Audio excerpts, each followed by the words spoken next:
തമിഴ്നാട്ടിലെ തിരുപ്പൂരിൽ വീട്ടിൽ കയറി ഒരു കുടുംബത്തിലെ 3 പേരെ വെട്ടിക്കൊന്നു. പള്ളടം സ്വദേശികളായ ദൈവാശിഖാമണി, ഭാര്യ അലമാദൾ, മകൻ സെന്തിൽ കുമാർ എന്നിവരെയാണ് കൊലപ്പെടുത്തിയത്.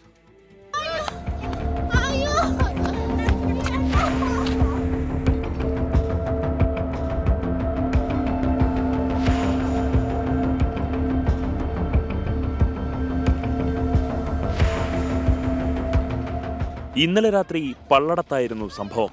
കർഷകനായ ദൈവശിഖാമണി രാത്രി വീട്ടിനു മുന്നിലെ തോട്ടത്തിൽ നിൽക്കുമ്പോൾ അജ്ഞാതർ ഇയാളെ ആക്രമിച്ചു. വാളുപയോഗിച്ച് വെട്ടിയെന്നാണ് പോലീസിന്റെ പ്രാഥമിക നിഗമനം. ദൈവശിഖാമണിയെ ആക്രമിക്കുന്നത് കണ്ട് ഭാര്യ അലമാദൾ തടയാനെത്തി. അക്രമികൾ അലമാദളിനെ പിന്തുടർന്ന് വെട്ടിക്കൊലപ്പെടുത്തി. ശേഷം വീട്ടിലുണ്ടായിരുന്ന മകൻ സെന്തിൽകുമാറിനെ കൊലപ്പെടുത്തി. വീട്ടിൽ നിന്നും 8 പവൻ സ്വർണം മോഷണം പോയിട്ടുണ്ട്.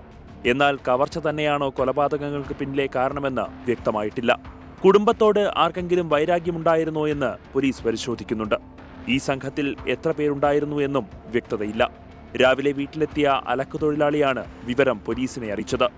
ഡോഗ് സ്ക്വാഡ് അടക്കം സ്ഥലത്തെത്തി പരിശോധന നടത്തി.